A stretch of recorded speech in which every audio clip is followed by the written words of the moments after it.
Welcome to the 15th edition of the Jaipur Literature Festival, protected by Dettol Banega Swasth India at Jan Michalski Foundation, Bethak.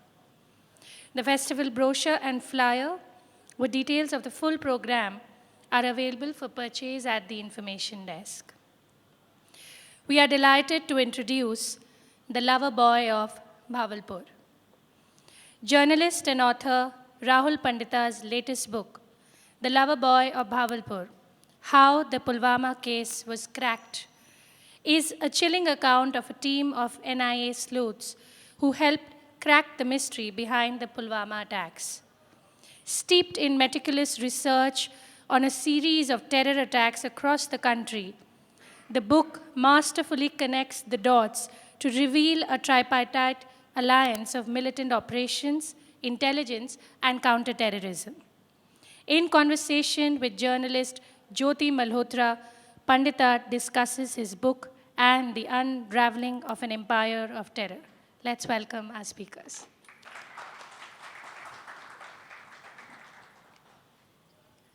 Thank you so much. Hello, can you hear me? मेरी आवाज़ आ रही है आप सबको? Okay. Thank you so much for that introduction, and it's wonderful to be here with you, Rahul, on this early morning on the 13th. Obviously, you have a hardcore support base because, on a Sunday early morning for people to come and listen to you to talk about this book I think is just not just interesting, but encouraging that I think journalists like us perhaps hopefully have another future in writing books. But ladies and gentlemen, let me show you this book cover. Here it is, The Lover Boy of Bahawalpur. And I hope that after this session that all of you will go out and buy the book, and Rahul is of course here for book signings. But let me just very briefly give you a snapshot of what this book is about.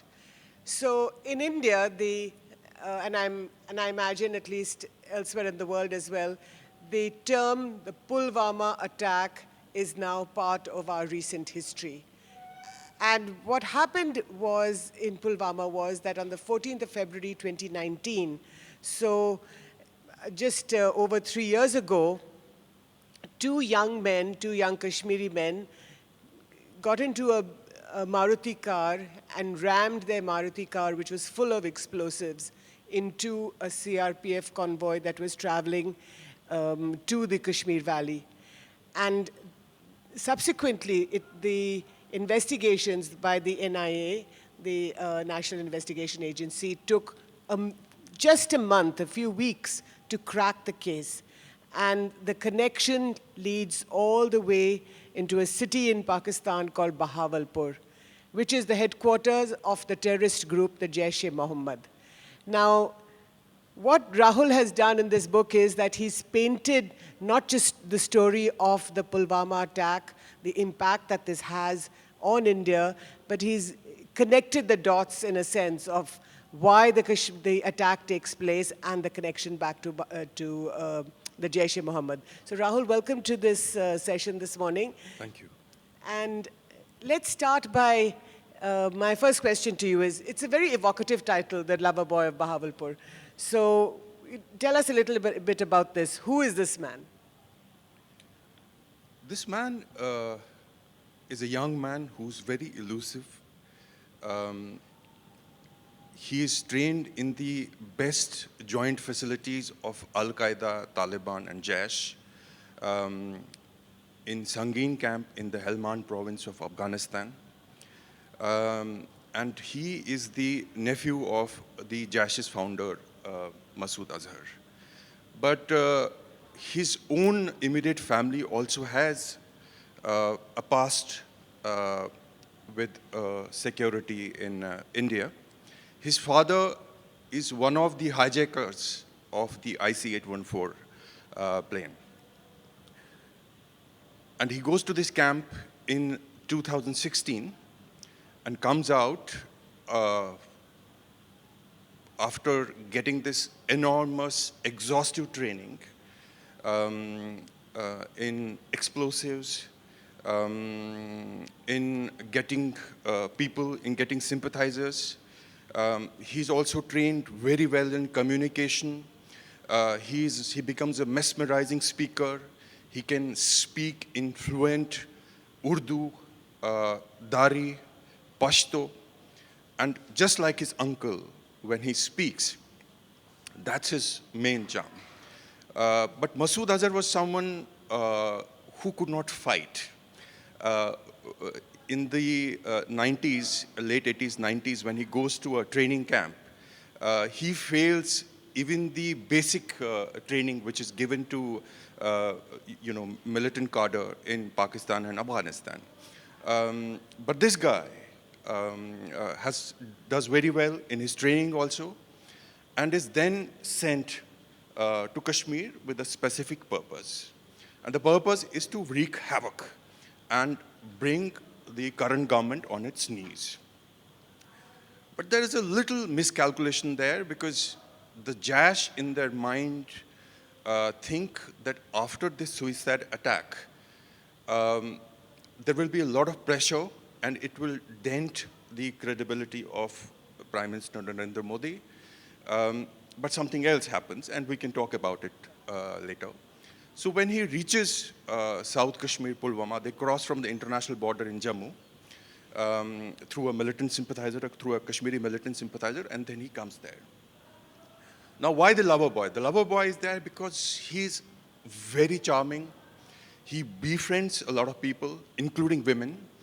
They all think that he's in love with them, but he's not in love with them. He just uses them as cannon fodder to get more access to OGWs or overground workers who then do his bidding, including the suicide bomber who then rams his blue Maruti Eco car in a convoy of paramilitary forces, killing 40 of them. Okay, so two questions from that, Rahul. The first is that, as you say in the book, this is in the 30 years of insurgency in Kashmir, in the Kashmir Valley, this has been the worst attack yet, the Pulwama attack.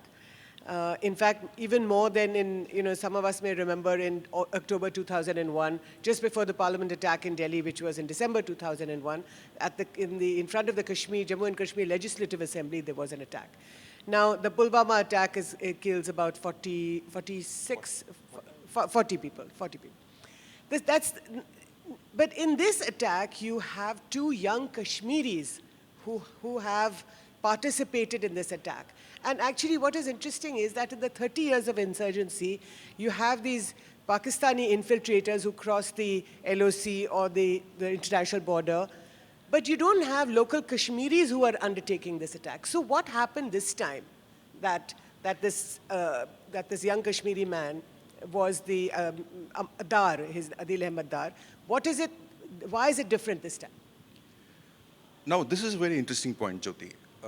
Because when Pulwama happens, it confuses the intelligence and security grid in Kashmir to the extent that they refuse to believe that this suicide bombing has been done by a young local Kashmiri boy. Right after the case goes to national investigation agencies, and the officer in charge of the case, Rakesh Balwal, who is a young SP of the NIA based in Jammu, he goes around, he speaks to senior officials. None of them is willing to believe that this is something which has been done by a young Kashmiri. Now, there's a history to it. The history is that never before, except one single case, was any Kashmiri found involved in a suicide attack. There's just one attack in early 2000, in April 2000, when a young MBBS student rams his car in a very similar fashion outside the main military cantonment in Badami Bagh on the outskirts of Srinagar city, and kills a sentry. So when the attack happens, there are CRPF personnel there who served in the Naxal-infested areas.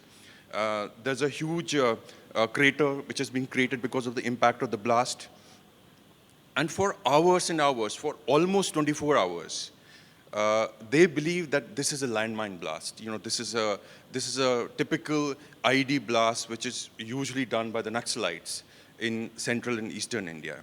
It is only later when the thumb of Adil Dar and the key of that ill-fated car is recovered from a muddy slush by Rakesh Balwal.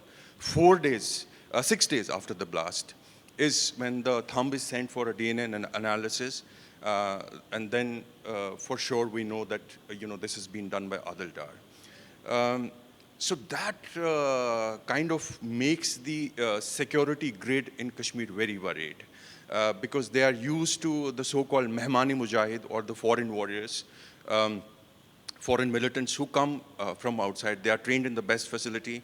In their hearts, the intelligence and the security grid in Kashmir also believes in the fact that the Kashmiri boys do not have that kind of courage to kill themselves. Now this incident leaves all their, their past theories behind. And brings a new element in the history of insurgency in Kashmir, that even young Kashmiri boys are now willing to give up their lives for the cause of militant Islam. And you also say that this attack, in a sense, strengthened or re-strengthened Prime Minister Modi and the government's determination or resolve to revoke Article 370. But we will talk about that a little later. Talk to us a little bit about this young man, Omar Farooq. I think he's 24 years old. You said his father was one of the hijackers of IC-814. And if any of you are old enough to remember, you remember that when these hijackers were finally let off after ransom money was paid and these 3 terrorists were released, Masood Azhar, that's the uncle of this young man, Omar Farooq. So it's really like a family that has got its hands steeped in the blood of innocent people. So what happens now with Masood Azhar, Omar Farooq's father? So take us to Bahawalpur, to the headquarters of the Jaish-e-Mohammed, and tell us what is this terror group? The foundations of this terror group are somehow laid in the early 90s. When a lot of so-called foreign mujahids, or Mehmani mujahids as they are called in Kashmir, have started coming to Kashmir Valley to fight against the Indian security forces. Right after the demolition of Babri Masjid, a young pudgy man is sent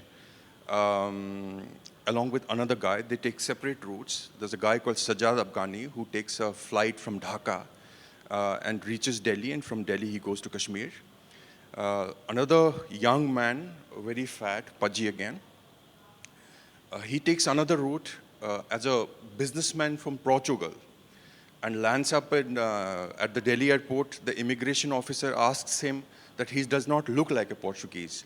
So he says he's a businessman called Muhammad Isa and he's of a Gujarati descent. And he goes through. He stays at the Ashoka Hotel in Delhi, then visits Lucknow. He visits the site of the demolition in Ayodhya and vows to fight the Indian security forces. But like I said earlier, he is someone who is a wonderful, great orator. He has the capability and power to sway thousands of minds. But he's not a trained fighter at all. He's very clumsy. So somehow with the help of his other militant commanders, he reaches South Kashmir, where he addresses a big group of armed militants. And then along with this man called Sajjad Afghani, they are on their way to other venue when their auto rickshaw in which they are traveling kind of stops miraculously in the middle of this town in South Kashmir called Anantnag. And he becomes so nervous that there's BSF, Border Security Force, there. They feel that there's something wrong with these guys, and these guys are arrested. During his arrest, the BSF or the intelligence agencies have absolutely no idea about the importance of this man, about who he is. And it's only after a couple of days then they realize that, they've got a big fish. And he's put in jail. In the June of 1990, they put in a jail in Jammu, on the outskirts of Jammu, in the jail called Kot Balwal jail. In the June of 1999, Sajjad Afghani makes this huge attempt to escape but he's killed. Now he lies buried in the Kot Balbal jail. And Masood Azhar is there till he is released in exchange of the hostages of IC-814. He is exchanged along with another very elusive man called Omar and a Kashmiri militant called Mushtaq Zarkar. And then they reach Pakistan to this rousing welcome. A month later, Jaish-e-Mohammed is formed. Now, Jaish really works as a Jaish INC. It's a family-run enterprise. So Rauf Asghar, the operational head, the current operational head of Jaish, is again Masood Azhar's brother. There are 11 siblings. And all of them are involved in this operation. And as you know, even the future generations, just a few months before Omar comes to Kashmir, his own brother, younger brother, is also sent to Kashmir with an M4 carbine, and that is for the first time when an M4, US-made M4 carbine is found in Kashmir, and this sends the entire security establishment in Kashmir in a tizzy. But tell us the importance, I'm sorry to interrupt you, but this importance of this M4 carbine that you talk about, why is it so important that the security grid is now so nervous about the fact that an M4 has been found? No, the Jaish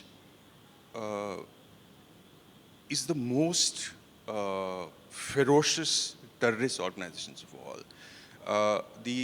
The security forces in Kashmir have a lot of experience in dealing with other foreign militant organizations like Lashkar-e-Toiba.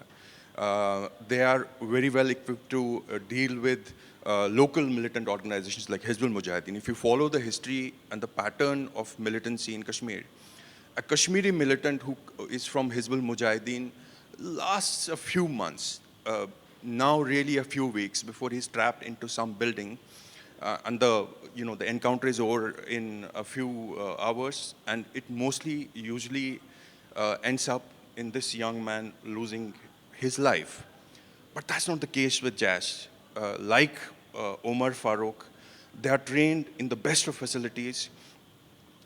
They have a lot of system in place in Kashmir, a system which is taken care of by Masood Azhar. It is also an infrastructure which is created by the first recruit of Jaish-e-Mohammed, a man called Ghazi Baba, the mastermind of the Parliament attack, who was killed in a BSF operation in Srinagar in August 2003. But before his death, for those 3-4 years, he creates a certain infrastructure in terms of hideouts, in terms of overground workers, in terms of what militants should really do in Kashmir.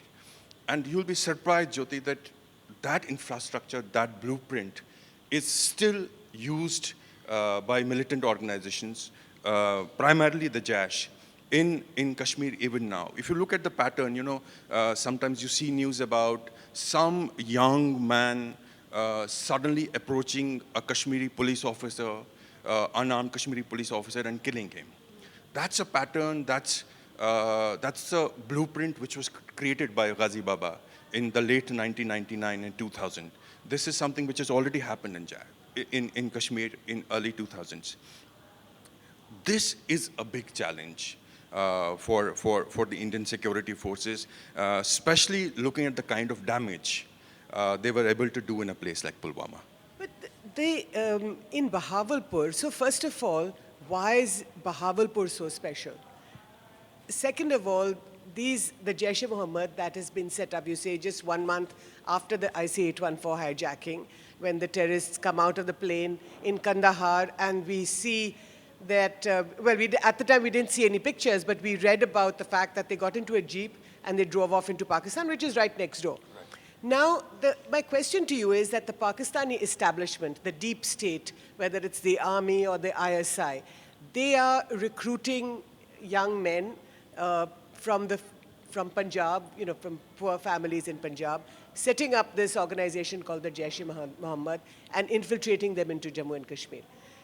But what happens, can you for us sort of make this connection between the ISI and the Pakistan deep state Bahawalpur and the Jaish-e-Mohammed and these Kashmiri insurgents. So what is it? You know, earlier the question was that you said that very few Kashmiris themselves participate in suicide attacks. Why don't they do that? Why is it that this one was special? So like I said earlier, you know, the Jaish in Bahawalpur functions like a corporation. It's a family-run corporation with a lot of support. Why Bahawalpur? Because the main center is centered around this very famous mosque called the Binori Mosque. It is an ideological epicenter of all the jihadis in Pakistan. And that is where Masood Azhar is based. In fact, when Balakot operation was planned by the Indian intelligence agencies, that one place was one of the probable targets, which was discussed by Indian agencies, but it was ruled out at the last moment. I'm not at liberty to say why, but you know, these things happen. Now, you know, the support of the Pakistani government, depending on international pressure, it comes and goes. There was a time during General Pervez Musharraf's time when there was a lot of crackdown on terrorist organizations, including the Jaish. But like you said, there is always going to be a deep state, you know, the ISI-led deep state in Pakistan, which is going to function independently, almost independently of who the in charge of Pakistan is. And they are going to do everything in their power to make sure that this ecosystem lasts. And that is how Jaish has flourished. So from 2000 till 2004, 2005, the infrastructure, especially after the killing of Ghazi Baba in August of 2003, after a lot of hard work, the Jaish infrastructure is dismantled in 2004, 2005. For those who follow Kashmir's history, you surely know that in the mid-2000s, Kashmir reached a point where most of us thought that things have become normal. That was the first time when Kashmiris were coming out. There was almost absolute normalcy before things became, before things went wrong again in 2008, 2009, 10, and so on and so forth, till the killing of the militant commander Burhan Wani in 2016. But it's also an interesting trajectory of these young boys and girls, in case of Insajan, their own trajectory, their own brush with Islamist terrorism. I think what has happened now is that now you are seeing a young generation of Kashmiris who are more radicalized than their predecessors who started this insurgency in 89-90. In 1989-90, when insurgency began, primarily by JLF, it attracted a lot of vagrants and hoodlums in small areas in downtown Srinagar, and they had no ideological training, so to speak. I mean, they were very clear about the fact that they have to kill Kashmiri Pandits or they have to kill paramilitary forces, etc. But their ideological training in militant Islam was very insufficient. That is not something which you can say about the new generation of Adil Dars and Inshajans. This is the time, this is what the security forces in Kashmir quip about sometimes. When a young overground worker is sometimes arrested in Kashmir and his smartphone is snatched. There are only two things on that smartphone. One is porn, and one is a lot of propaganda material like Dabik, the ISIS magazine, that with digital copies, the PDF copies of which are readily available. Also, what has happened is that militancy is at an all-time low. But the ground conditions under which something like this flourishes remains as strong as ever.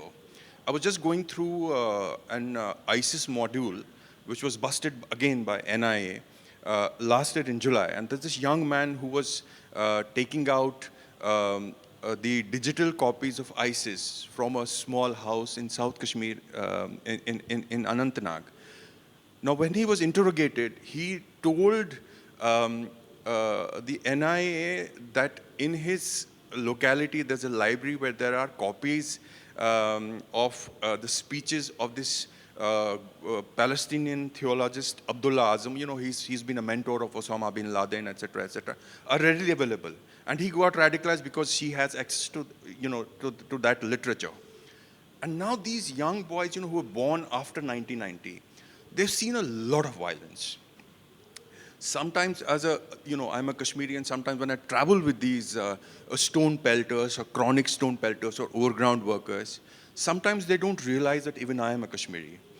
Because, you know, I don't look like a Kashmiri. I've spent more time outside than in Kashmir. At least they can't make out. Their older generation can make out. And sometimes, you know, I just sit quietly and I hear them speaking to each other in Kashmiri. What really scares and frightens me, and this is a concern which many in the security establishment also share, is their comfort with the idea of death. That is what led to people, a young man like Adil Ahmed Dar, to ram his car. And there's no guarantee. It's almost certain that in the near future, we'll see something like this again.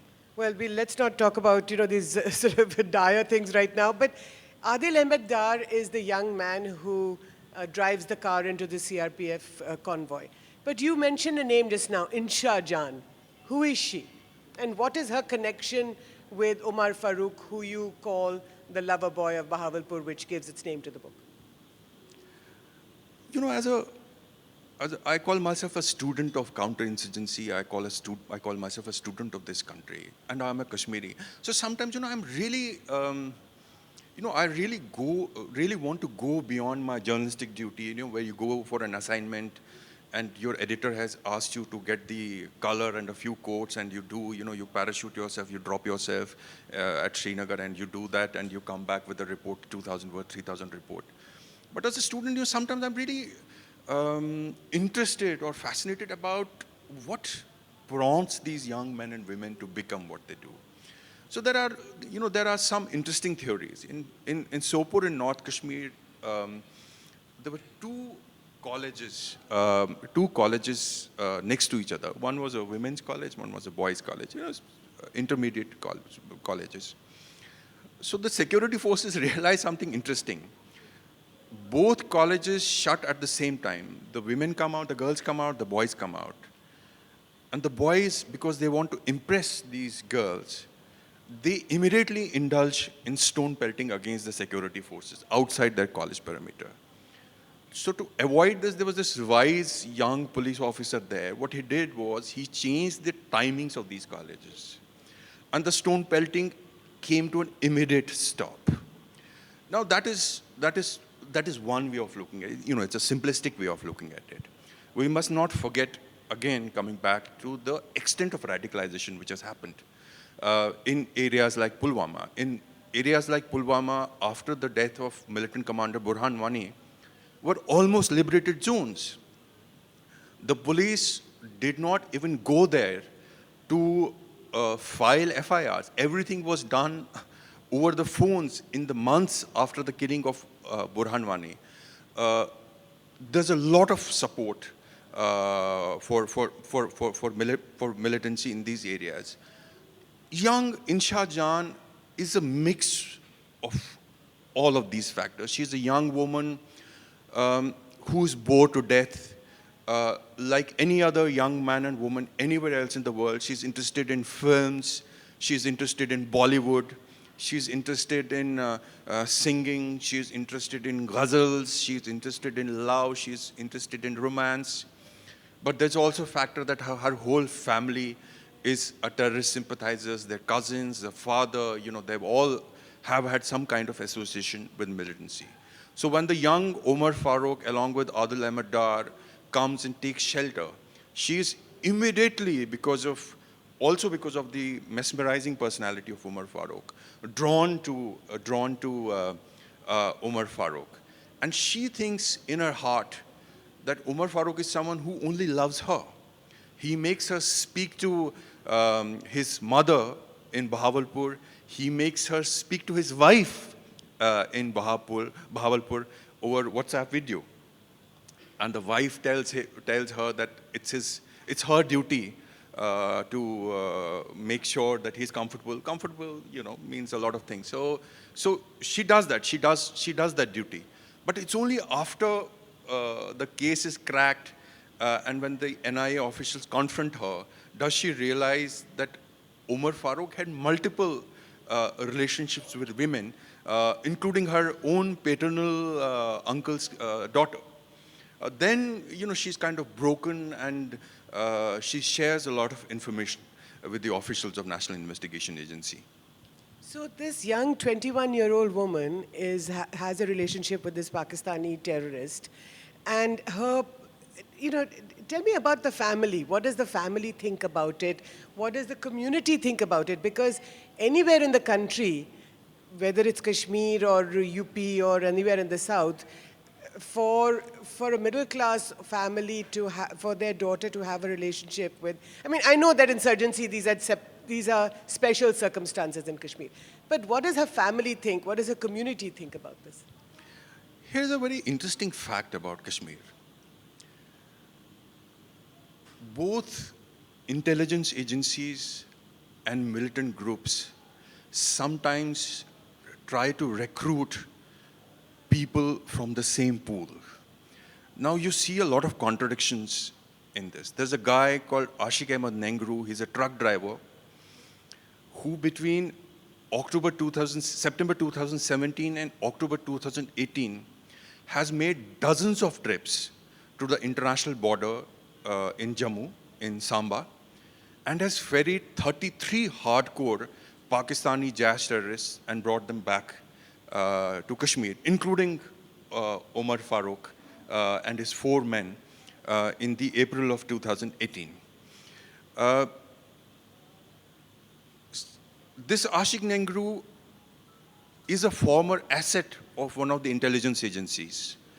And now he has gone rogue and he started helping Jaish. So you see this happening again and again. And in this component of intelligence and counterintelligence of recruiting agents either way, women form an important role. Sometimes what happens is that, and this has been happening from 90s onwards, really. There are so many cases where fathers or brothers have been disgusted about the fact that these Mehmani Mujahids come and then they seek shelter and they, they want to approach women in their house because women, like any other society, is a matter of honor. So they go to security forces, give information about the presence of this militant, and then that militant is bumped off. So, it's really a dichotomy. But in some cases where the whole family is kind of involved in militancy, like in case of Insha Jan's, it is also in very exceptional cases, like in this case, considered a duty to give some kind of comfort and shelter to young people like Umar Farooq, who have come to fight this so-called holy war against the Indian security forces. So all these components take place at the same time. Right. Now, the Balakot attack is beyond the scope of your book. But tell us a little bit about, the attack, the Pulwama attack. What does this do to the security intelligence officials inside Kashmir and to the government in Delhi? So this convoy, which was targeted, these convoys have started in Kashmir after a gap of more than a week, because snow has started falling from the night of 5th Feb onwards, blocking the Srinagar-Jammu highway, which connects Kashmir with the rest of India. So many thousands of security forces from the army, from the paramilitary forces, are struck in transit camps in Jammu. These are basically people, most of them, who had left Kashmir for a holiday. They've gone back to their families and are now returning. And because of the blockage of National Highway, they got stuck in these transit camps. So there is unprecedented rush on the morning of 14 February when these convoys take place. So the security of this particular stretch, multiple agencies take care of it. The road opening party of CRPF is deployed there. The the local military intelligence unit of in South Kashmir is taking care of the overall security. And some convoys in the morning, just before these convoys are passing, belonging to the Indian Army, they have passed safely. And there's this young army officer from the military intelligence who now thinks that everything is fine, and he has had no time since early morning to even have a meal. So there's a vehicle, they have a vehicle in the operational area, a secret vehicle. He goes there and he just opens a packet of lunch to eat when this blast happens at about 3:15 p.m.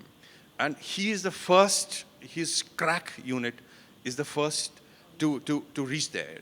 And I mean, it's a gory sight. It's a double road. What they see is the bodies, the mangled bodies of 4 CRPF officers dangling on the communication towers about 100 meters from there. There's a hillock on the right side.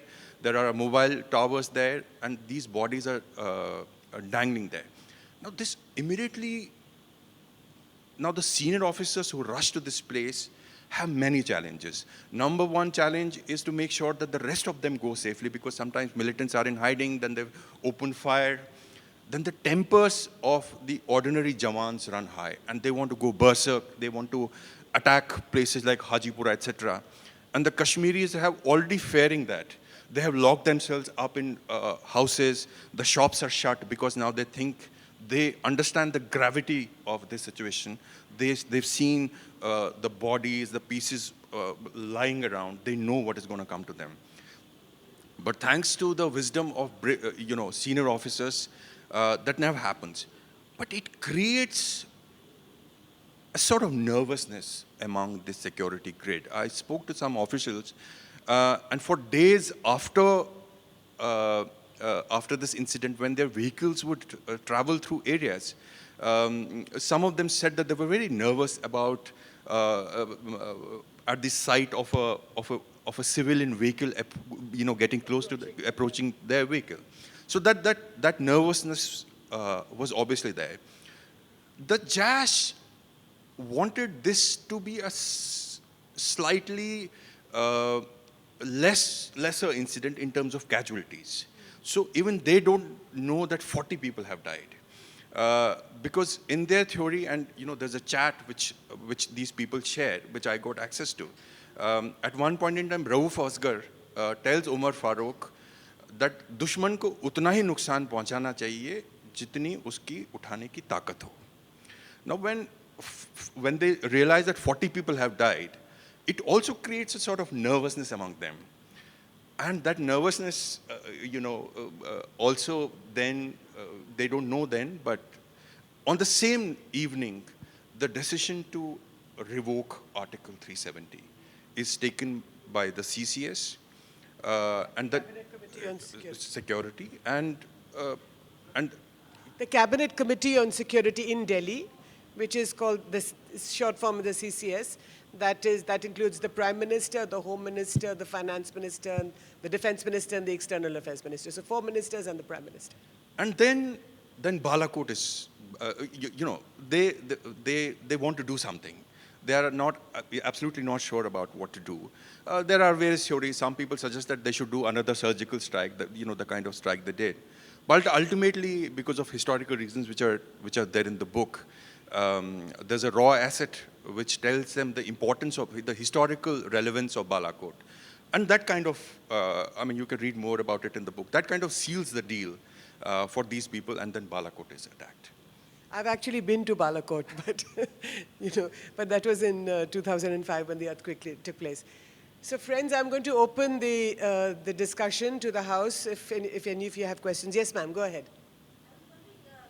You just wait for the mic, yeah. And if you could just tell us who you are, your name. Hi, my name is Asha Jadeja, and I wanted to ask you if two things. One is, did you see any significance in the young man who came from Pakistan under a different guise and stayed at Ashoka Hotel before going to the Babri Masjid? Do you see any significance in Ashoka, his staying in Ashoka Hotel? Because it's one of the few hotels in India which is government-owned. I think it was just a matter of convenience. In the 90s, Ashoka is a prominent hotel. And a lot of dignitaries, usually stay there. If I'm not wrong, even Che Guevara, at one point in time when he visited Delhi, I think stays at Ashoka Hotel. I mean, I think those days they all stayed at the Ashoka Hotel. they all stayed at the correct. Ashoka Hotel. So I think, it Nothing, was one of those fewer accommodations. And the second question that I have is, can you tell us a little bit more about where this Lover Boy was kind of manufactured? Is there a proper training ground for, lovers to come out into the real world? No, because I'm seeing a I huge get your slew of point. them. And I mean, it's a part of their training. I mean, that's not the main thrust of their training. Their main thrust of training is to wreak havoc. But as a part of that training, they're also taught these things. For example, they're taught how to cross the international border through some of these tunnels. They are also taught something which is called debt. Debt is a sheet of paper on which there are about 100 codes for 100 things which they might encounter in the process of crossing the international border. So there's a particular code word for an eventuality where they'll find a BSF sentry there, or the truck driver who is supposed to pick them up from one particular place does not come on time, or he gets killed, or he gets intercepted. So things like that.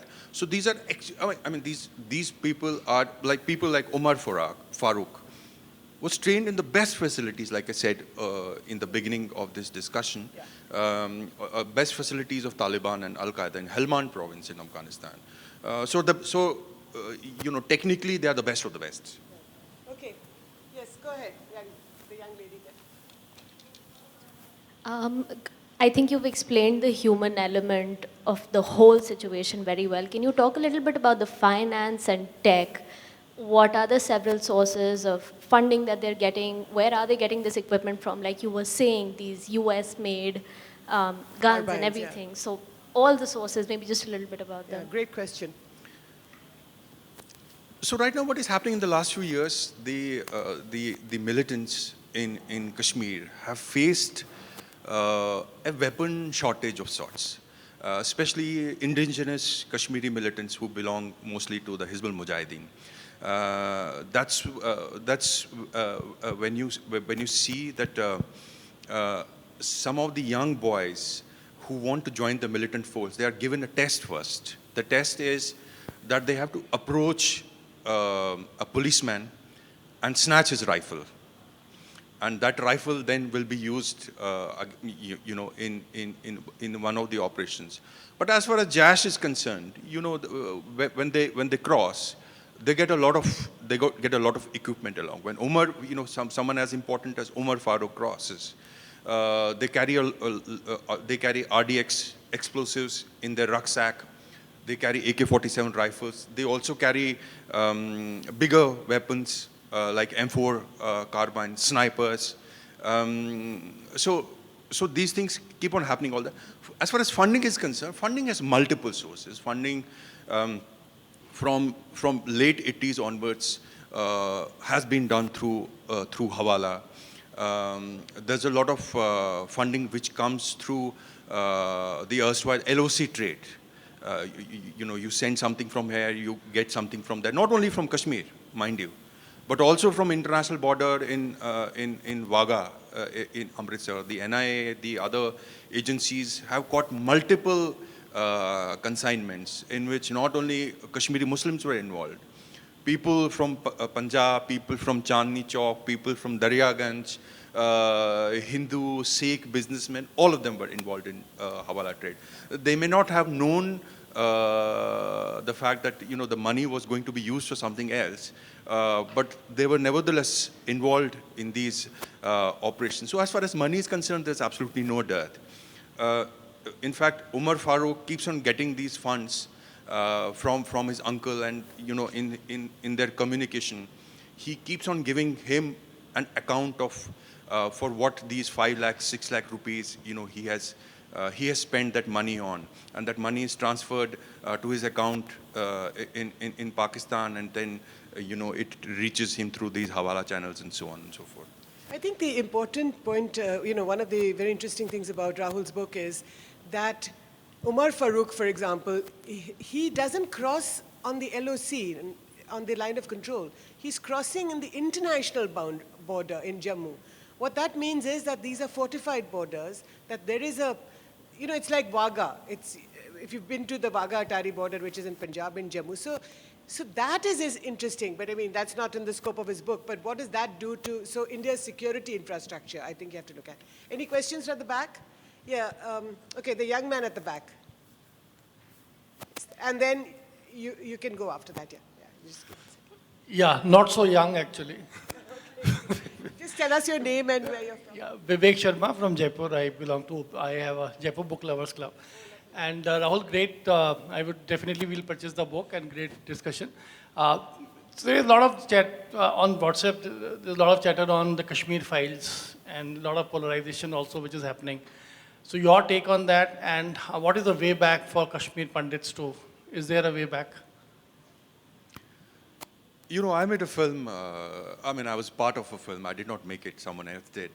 I was a part of a film which was made in 2020, but it was a completely different film from Kashmir File. Yeah, it was a different it was a different film from what Kashmir File is. To this question, I say, more and more films should be made about Kashmir, not only about Kashmiri Pandits, but about what has happened in Kashmir per se.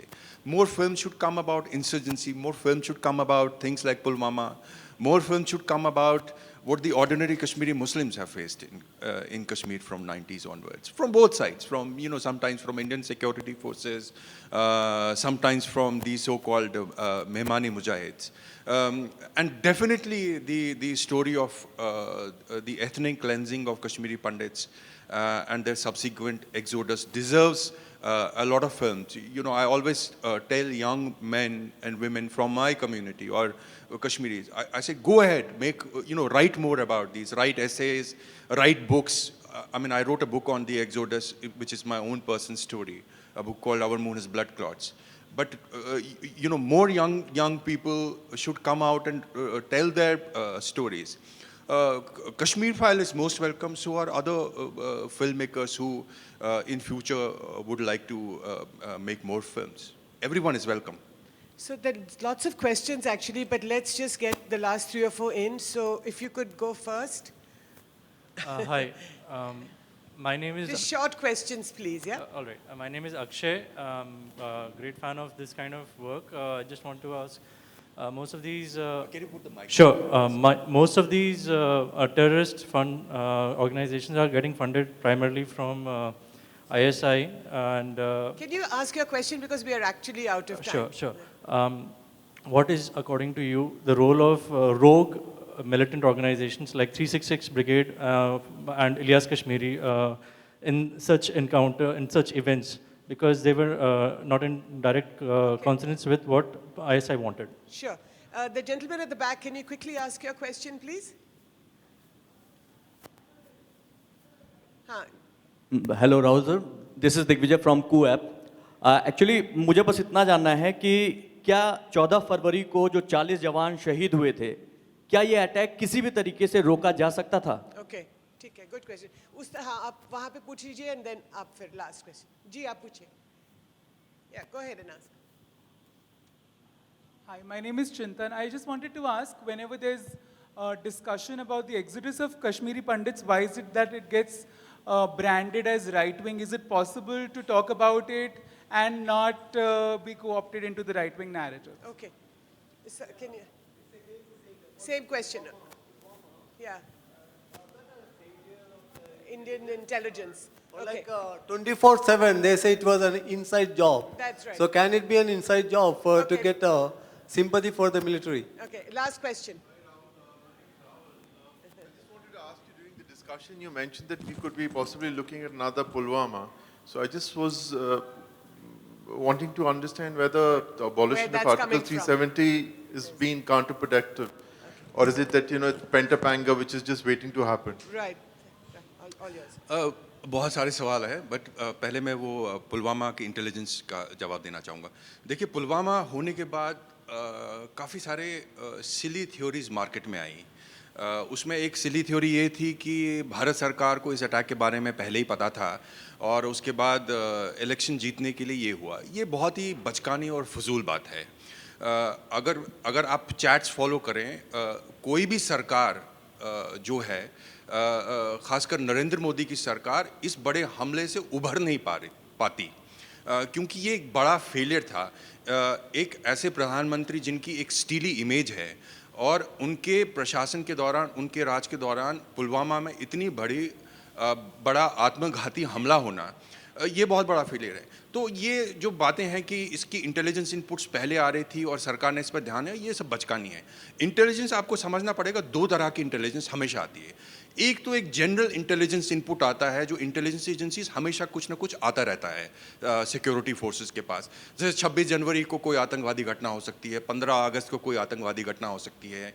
एक intelligence ये है कि ज्योति मल्होत्रा और राहुल पंडिता कहीं एक session कर सकते हैं।